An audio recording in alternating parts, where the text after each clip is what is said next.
you. Promise me you'll always stay the same.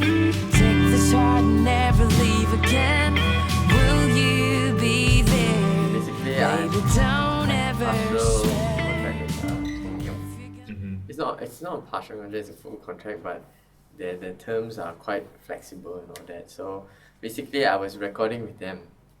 Then I finished recording for a year. Then, like someone from Tonium heard stuff. They found it interesting, and it led me to the hybrid label, which I'm currently in. And from there on, the management helped me with putting me up on the radio, creating my presence.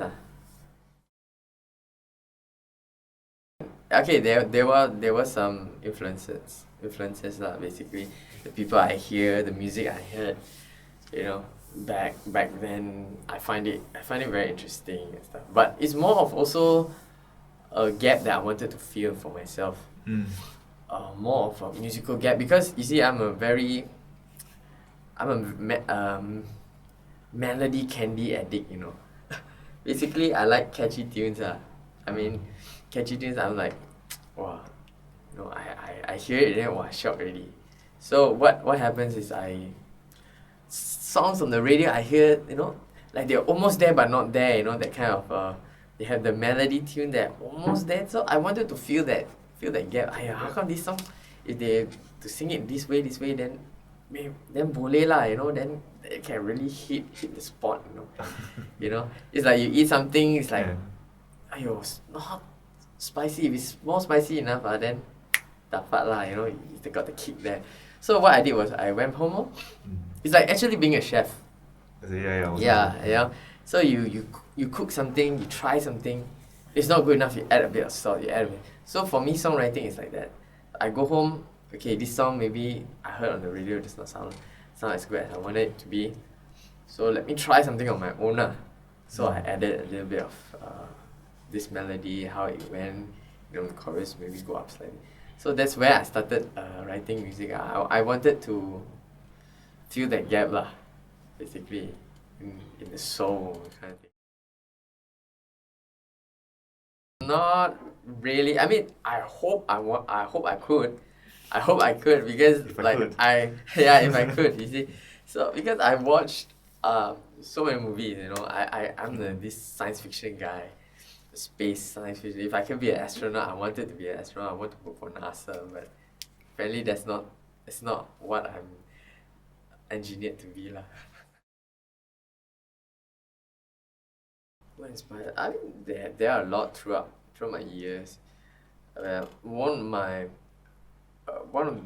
of the artists that really laid the foundation in my music was Jars of Clay. I don't know if you heard it. It's a gospel pop band, alternative band called Jars of Clay, and also the Goo Dolls, and they really shaped my foundation lah in songwriting, like how they sing, how they write. So these guys are basically the core of what I am today. And you have in the later stages, you have guys like Keith Urban, Coldplay, other great artists out there. It's like it's a mix and match of all of them influencing my music today. But I'm more towards the pop kind of person, like John Mayer, Jason Mraz.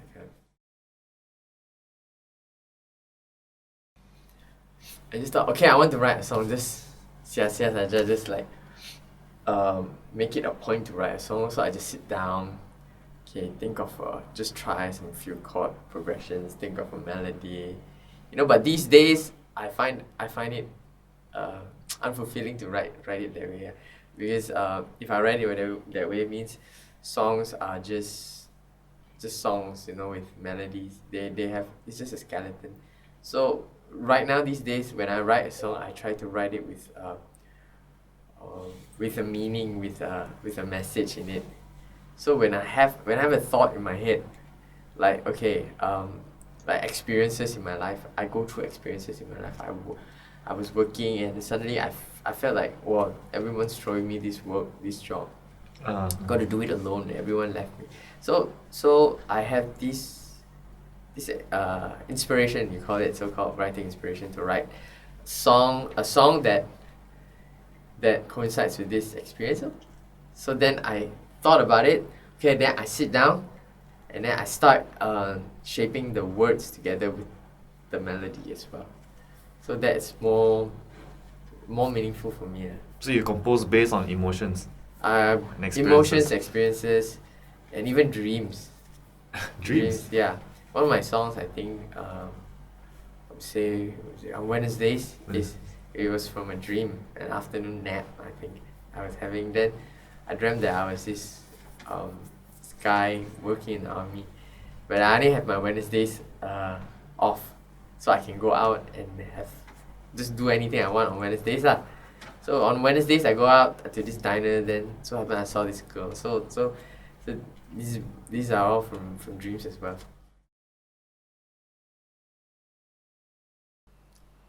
Depends. Some takes years. Like one of my song, not sure which one. I did write some songs. Okay, but some of them took like 2 or 3 years to come to fruition. I mean, I've like started on with the chorus first. I've not thought about the verse, you know. So sometimes it takes 1-2 years. I come back to the song like, hey, I got this verse in my head. So maybe I could fit it into this chorus. So then it works out. Sometimes it just takes 1 hour, 1 hour to finish writing a song. You know, sometimes it takes a few days. To get the concept, the philosophy into the song. It was definitely a challenge because I was doing most of the recording on my own. I mean, some of them, like the drums, my sound engineer helped recorded the drums. He played the drums. So, but most of the other stuff, I did it on my own, so it was quite challenging, as in like I had to arrange each instrument on my own. So when I go to the studio, I had to like spend half a day there just figuring out what sound that I want to use for this. Because sometimes I can go in one day, I figure out, then I come back another day, I think that's not a good sound, so I just re-record it, which takes a lot of time. So that's why it took me so long to finish this album. I think about a year or so to finish this out. So that's one of the challenges I face. So do you do like demo recordings by yourself at home? Demo recordings, not really, because like I mentioned, because what happens is I go there, the equipment system can be so different, and our ears can be so different as well. Because when we go into the place, so what happens is I go there, I just straight away get into trying out, testing out the sound. I mean, I know the arrangements I want to, but sometimes when I go there with the arrangements I want to, it clashes with some of the other arrangements, like my vocals. It clashes together. It doesn't sound complementing with each other. So. My record, I've you know, as a songwriter, as your father to your own product, you know, father to your own son, you're always never satisfied with your son's progress. Why can't you score this? Why can't you do better? I guess it's the same for me and my album, you know. It's like, ayo, why this album? Why doesn't it could have been done this way? It could have been done that way, you know. I will never be satisfied with what, because there's always, after you achieve something, is that it could be done better in you know, some other way. So I guess all singer-songwriters feel that way about their own album. Maybe I could have sing it better this way, you know, in which chorus, because maybe I should have gone like. So there's always this urge to want to tamper with it and make it better. That's why I guess most artists have second albums, third albums, fourth albums, 5 albums. Yeah, because we musicians are very fickle people. I guess fickle and perfectionist at the same time.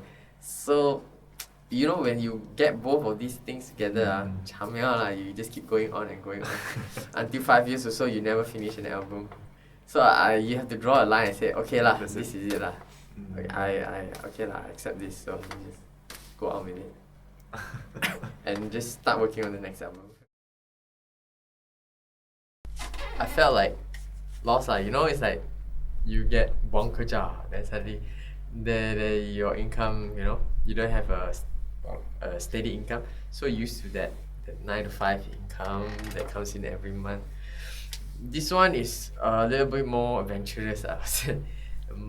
You don't know when your next gig, you know, stuff like that. So the transition was pretty scary, but I thank God lah that He has, you know, they've seen me through, provided me with gigs here and there. So it's always enough for me. But I mean, although there's you know, there's this worrisome thing, you know, enough, not enough. So but so far it has been good lah. I wouldn't say there's not a day where I had to eat bread 3 days. I mean 3 times a day.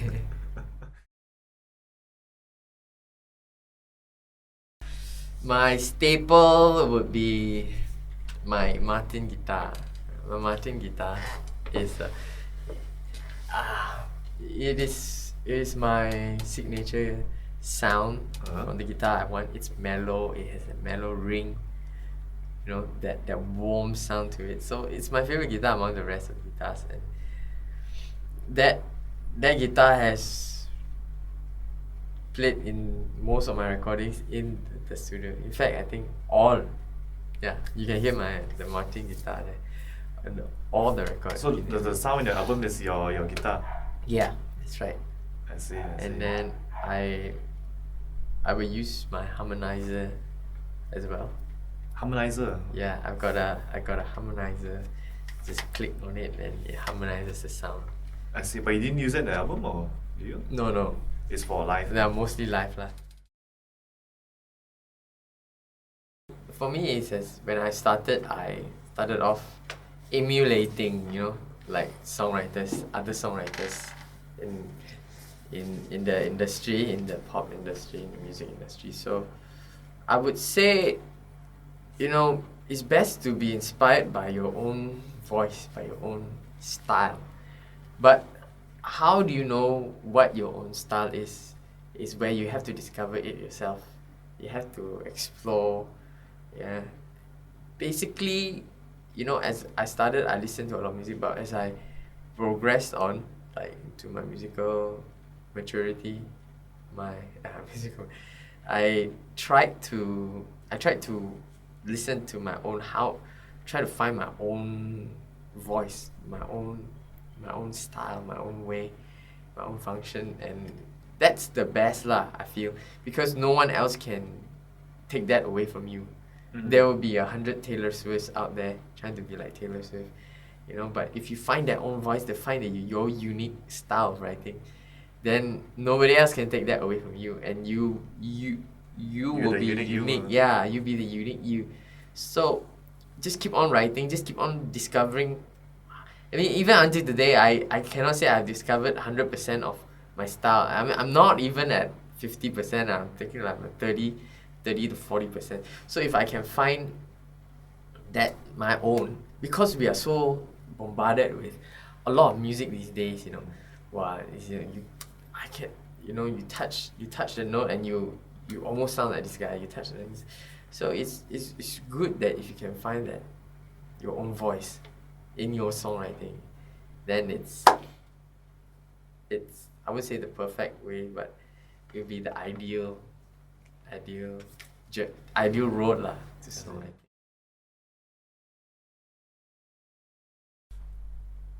Go overseas. No, I'm just kidding.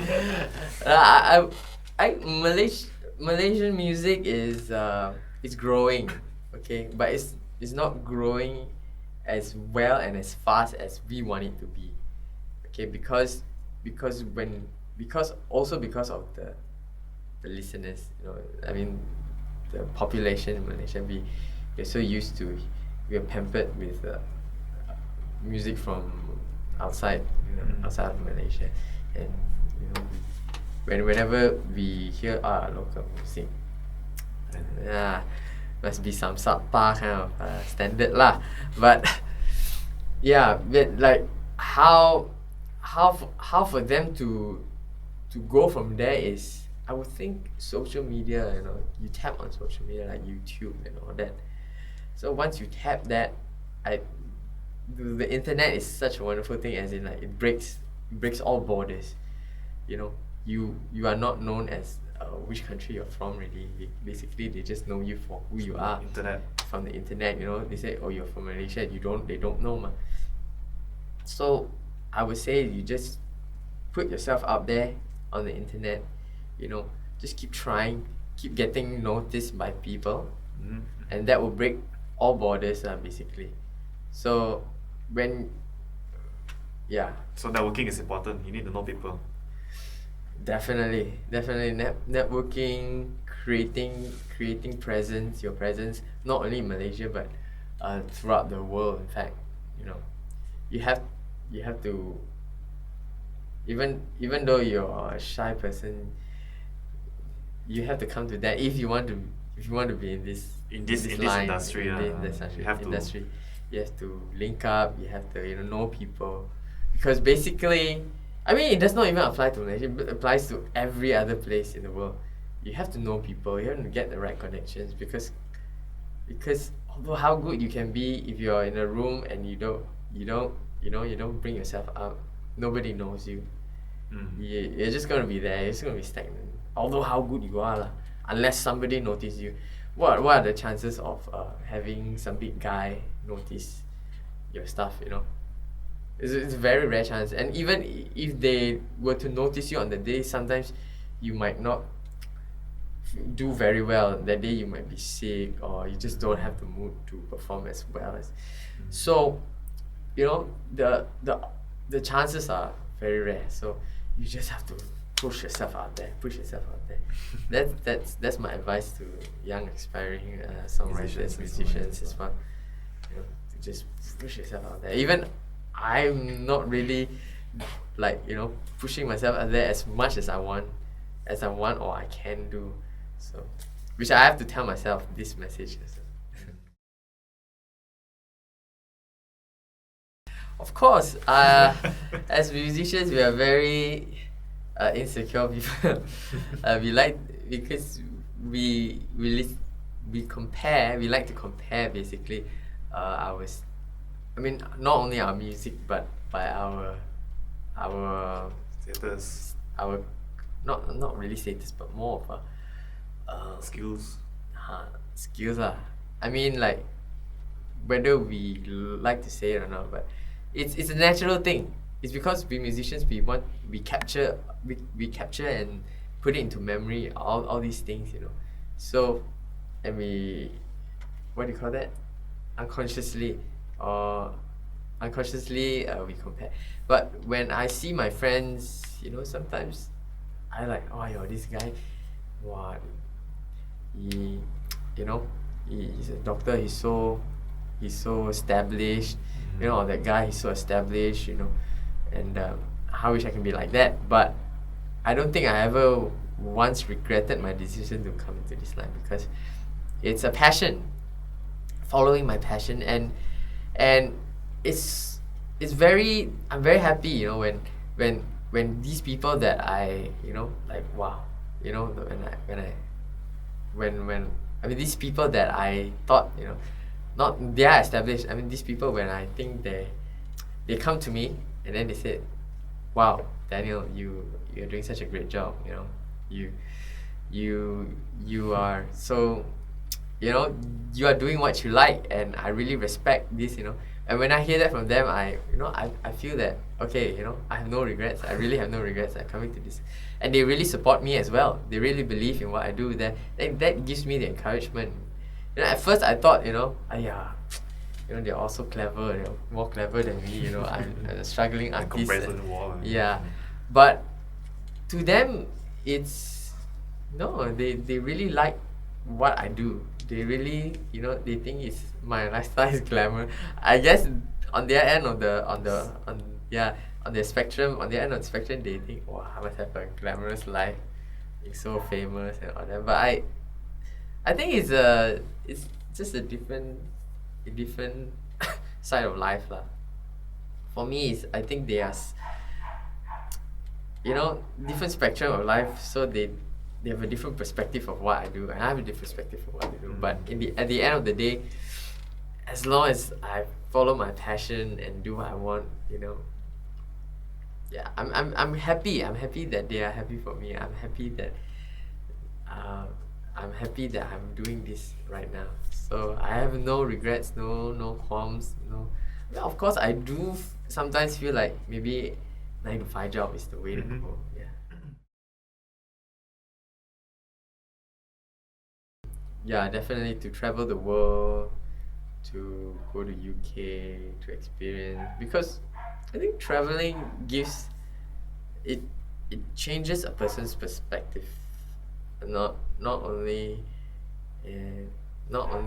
like the perspective towards your work, but also towards your soul, you see. Because when you go out, when you change, when you look at other people, you listen, you see things that you have not seen before, and it creates I would say Different experiences. yeah, different experience, different music in your head, because sight, See different things. yeah, sight. I know for me, sight has a lot to do with the music in your head as well. So for me, if I go somewhere else, somewhere new, I suddenly listen to a new melody in my head. It's a new soundtrack playing in my head. All of a sudden, like when I'm here, when I'm comfortable here, if you go out.